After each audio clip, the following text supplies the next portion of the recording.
This week on Phil's Tax Hacks and Other Retirement Facts, the 4% rule. Seems like everybody knows this and has heard this rule in the financial services world. Even if you're just kind of first getting involved with your own retirement, you've probably heard it. Well, it's getting a makeover. So let's talk about it a little bit and see how it goes. Welcome into Phil's Tax Hacks and Other Retirement Facts with CPA and personal financial specialist, Phil Putney. Now let's get rolling with today's show. Hey everybody, welcome to the podcast. Thanks for hanging out with Phil and myself as we talk investing, finance, and retirement. And the 4% rule, Phil's getting a little makeover from the guy that created it. It is. It's about time. It's been 30 years? Yeah, almost 30 years. Yeah. So it's time to reevaluate it. Yeah. So, in this world where we know what the term viral means now, right? Especially from social media. Oh, this went viral or that went viral or whatever. I wonder if this guy ever thinks, man, when I made this, data specific thesis on this 4% rule, I never thought it would become so viral. And it's kind of the standard, right? Like, I think if you're just first thinking about financial future and retirement, you've probably heard the 4% rule, and it's everywhere. So first, I guess we should probably set a baseline and just kind of let folks know who aren't familiar, just what it is, what it was, how it came about, that kind of thing. So William Began back in the early 90s set up this, like you said, a theory of, well, how much should you be able to pull from your retirement accounts comfortably throughout retirement? Yeah, withdrawal rate, right? Withdrawal rate. Yeah, he did a bunch of analysis back to 1929, Great Depression up through the 90s at that point to figure out the math of what should you be able to pull. And he was using a very simple 50% stock, 50% bond portfolio. Okay. So pretty basic. And his thesis was, well, you could start out taking a 4% distribution. So if you had $1 million, that would be $40,000 a year. Yeah, nice and easy. Index that for inflation each year throughout retirement. Yeah. And that should work, right? Based on all the math and, And you wouldn't run out of money, that being the thought, right? You wouldn't run out of money in a 30-year retirement. In his analysis, there was times that it could actually last longer than that, up to 50 years, right? Okay. So it was meant to be kind of a safe harbor, to your point, a real simple, easy rule to help people, look at, well, do I have enough? Answer that question simply. That's kind of the theory and where it came about to begin with. Gotcha. Unfortunately, I think it's become not just a rule of thumb and, a guideline. It's people are sometimes looking at that as, well, this is what he's going to be able to do. I got to do 4%. Yeah. This is my retirement plan, is the 4%. And that isn't necessarily always the right thing. Well, so that kind of set this standard, right? This baseline. And thank you for breaking that down. And but I've been talking with advisors now for almost 10 years. I've been in the financial services space, hosting shows and talking with people and learning things and so on and so forth. And it seemed like for the longest time, it was like more like the 3.2% rule, right? Yeah. So back, in the last 10 years, it actually went through, not from Began, but just from the general advisory community analyzing it, looking at it and said, hey, the 4% is probably a little bit too high. Okay. And the reason for that was that bond component at that point. I mean, think of the interest rates over the last, 10 years up until 2022 and beyond. Right. So, they were paying very, very little interest rate, not anything near what they were back in the 90s when he established this rule. Yeah, fair point. So that was the primary focus or catalyst behind that change of, well, we really can't use 4% because that bond component is no longer earning 5-6% interest rates or 7% like we might have seen back in the 90s. Yeah. It's earning 0.5% or 1%. It's not earning much. Yeah. So this has to be changed. So that was the catalyst to make the change in that direction. Okay. In the last 10 years. Okay. All right. That makes sense. Yeah, that's great. And then thanks for illustrating that. So now what has happened is this gentleman is saying, well, maybe 4.7 is the new number. The 4.7 doesn't have the same ring, but the 4.7% rule. And so instead of, I think you mentioned it was like 50-50 was the base on how he had that set up. But now he's talking maybe 55 stocks, 45 bonds. So what's your thoughts on this change? Yeah, so he basically did the math again, kind of reanalyzed everything. And rather than keeping it simple at just 50-50, he did 55-45. So, weighting it a little bit more towards the equity, and why, I don't know. Could have been because of that bond component and what we've seen. Right. I mean, they're better now, but they're still not like they were in the 90s. Now, but I mean, right? It's still, you're going to have these times. This is what markets do. They go through these ups and downs. Yeah. The other big change he made was, rather than make it just a simple, 50-50, that 55% now is allocated between 5 different categories of stock. So you've got large, mid, small, micro caps in there, international. So it's not just, I think the 50, and he didn't give a lot of detail in the beginning, the 50-50, but I think it was basically large cap U.S. companies, right? Okay. So it was kind of that core 50%. So now we've got more of the global environment going on, maybe. Right. So it's a much more broad portfolio now than what that initial portfolio was. So that's kind of the assumption behind it. And now that he's run the math again based on that, now he's saying, well, you could probably really go to 4.7%. Okay.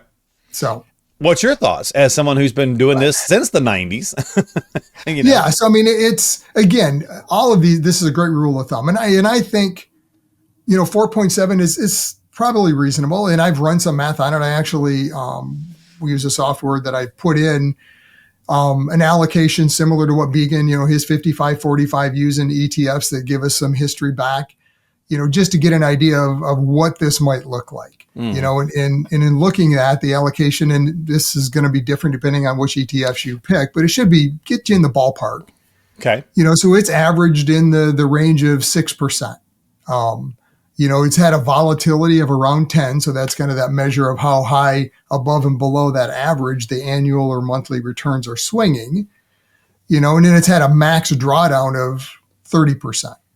So from a high to a low, how far has that portfolio fallen at any point in time? Right.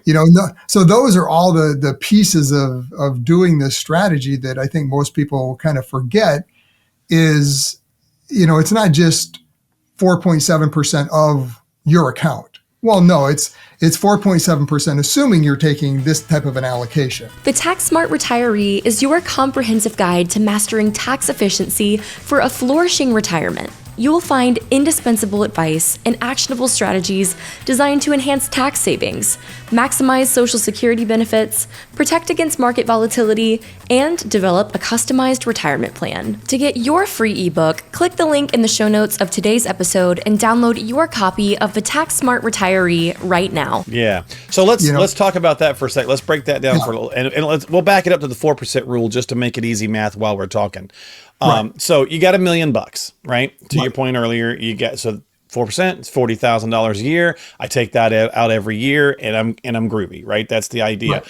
But what kind of accounts it in, first of all? Because you may not have $1 million, right? So if you're taking that used to be the first thing that would jump out. Well, if it's in this particular kind of account, like in a 401k or an IRA, well, you maybe have 700,000 because you owe the government. So are you taking 4% off of that?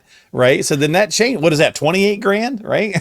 So right. Well, that's the whole thing, is that 4% is a gross number, right? Yeah. And most of us don't think in gross numbers. We think in net. How much, and that's the end of the day, at least that's how we plan, that's the only thing that matters, is what is your net spendable income? What's that need? What are we targeting? Okay. If you need 80,000 a year and that's coming out of a brokerage account, well, that's pretty simple because there's no direct tax on that distribution. Now, it has interest and dividends and capital gains from buys and sells. Mm-hmm. So there is some tax ramifications of that income, but it's not all 80,000 is taxable. Okay, right. Versus if I need 80,000 and that's coming out of an IRA, well, that's a whole nother story. Sure. So to your point, that 4.7 or 4%, on $1 million, so that number is the gross number. Mm-hmm. You got to then figure out, well, is that comfortable on the net level? So, well, and so I would see people run into that, right? Kind of doing the layman's math, doing quick back of the napkins math. And that's fine because that's what we do, because we're not in this every day like you are, and not doing the software and crunching the numbers. And if you're a spreadsheet person, you've made yourself a spreadsheet and you're just dragging over the cell, 4%, 40,000, whatever, and you're not taking into account all these other things. Well, that's when it starts to bite you in the rear. And people wind up saying, well, I can't get by on 28,000, let's say, because after after the reduction of the 401k for taxes, 4%, maybe it's 28 grand. Where am I getting my shortfall from? So then you start taking more risk so that you take, you can raise that 4% up to 6% or whatever, and then you run out of money, right? So, and that's the challenge in all of this is then, the more risk you take, we talked about that volatility, right? The standard deviation and in the max drawdown. So the more risk you take, that starts to widen. Now you have a bigger max drawdown. Right. In the piece that isn't discussed or disclosed in this whole 4% or 4.7% is what we call sequence of returns. Right. Timing matters in retirement, and not that you necessarily control to, exactly when that is. Right. But you're going to retire at a certain age and markets are going to do what they're going to do. And if that happens to be in a downturn, where you're going to get a dramatically different result than somebody that retired, in the 90s when things were booming. Right. It's just that timing is going to make a big difference, so you have to pay attention to more than just this whole 4%, or 4.7 as he's got it now. Well, and I think everybody's situation, this is where the nuance really jumps out, right? So you might have person A who's like, I need more than 4% of a withdrawal rate to make up my gap, my shortfall for our retirement. Then you got couple B who's like, well, they both have a pension plus their Social Security. They only maybe need to access 2% of their nest egg, in order to fill that shortfall. So this is where you've got to do the planning, Phil, right? And at the end of the day, I think people kind of go back, okay, great, fine. I've heard the 4% rule to your point earlier. It's in my brain. This is what I'm supposed to use. If that's not right, then what is my withdrawal rate? So how do you figure that out? And that's the whole goal of all of this. So again, we talked about target date funds, the last podcast last week. This kind of fits into that easy, the easy button, so to speak, right? Okay. I want to make it easy. Here's a great rule of thumb. Is that a retirement plan? Absolutely not, right? Because your scenario is different than everyone else's. One of the factors that plays heavily into this whole concept of withdrawal rates and the 4% rule is, other sources of income. And you alluded to it a little bit. Pensions. Social Security is a big one. So what does it look like if you're delaying Social Security? And we plan like this with clients a lot, where we're looking at that strategy. And early on, they're taking way more than 4%. It might be 5 or 6% in some cases, depending on their scenario. Mm-hmm. But by the time we get to the point of turning on Social Security at 70, now they're only taking 2. Oh, right. So now it all averages out and it works long term. So you have to have an overall plan. I think the 4% rule is a good guide, or even now the 4.7% rule is a good guide to say, am I close? Is it, do I have enough to kind of start thinking of retirement, or, where am I at? At the end of the day, it's going to give you hopefully not a false hope, right? That, oh, I'm good. Let's just run with it. Right. You need to have a plan. Yeah. Yeah. To that point of his initial thesis was 4%, $1 million over 30 years. You'd probably have enough to get there. Right. But there's so many factors now, so many factors. And you have to have your own strategy, right? And that's why we talked about it many times of, looking at the cash flow, the need you're going to have, and then positioning that need accordingly based on risk, right? So we bucketize money. So we're looking at the, first 10 or so years of retirement and distributions you need. Well, that's got to be invested in a little bit more conservative strategy, because you can't have that volatility. Yeah. Under this rule, the 4.7 or 4, they're just looking at the overall portfolio as one, and you're taking a little bit of everything out over time.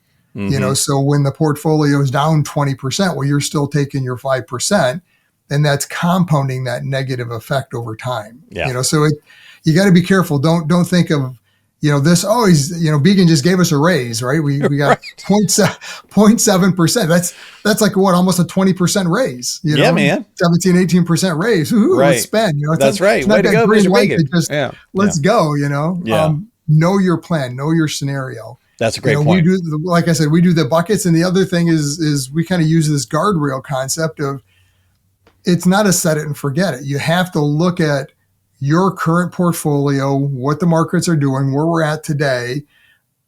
Is the current rate still sustainable long term? Can we maintain that? Should we maybe decrease it just a little bit because portfolios are down? The goal is not to do that. But, can we increase it over time because portfolios have performed and we're heading down the right path? So you have to have a strategy. Yeah. Yeah, I think at the end of the day, like you said earlier, rules of thumb are a great conversation starter. Yep. They get you and your loved one, your partner, into a general kind of ballpark. But at the end of the day, you got to dial it in specifically, and that's where sitting down with a qualified professional comes into play. So reach out to Phil. As always, we put that we make those offers out there each and every podcast. If you need some help, Phil's here to help. He and his whole team, him and Brandon and everybody there at the office. So you can find the links in the show descriptions below. The phone number, email, website, all that good stuff there. You can go check them out. philstaxhacks.com is the main website for the podcast. Don't forget to subscribe to us on Apple or Spotify or YouTube, of course, and hit that subscribe button, thumbs up, and notification bell so you catch new episodes when they come out. It supports the channel and hopefully shares useful nuggets of information with you. We certainly would appreciate it. And hopefully you're getting something out of the content as well. We always appreciate your time, so we'll catch you next time here on Phil's Tax Hacks and Other Retirement Facts with the one and only Phil Putnam. Investment advisory services offered through AFS Wealth Management. The content of this program is provided for informational purposes only and is not a solicitation or recommendation of any investment strategy. Investments and/or investment strategies involve risk, including the possible loss of principal. There is no assurance that any investment strategy will achieve its objectives.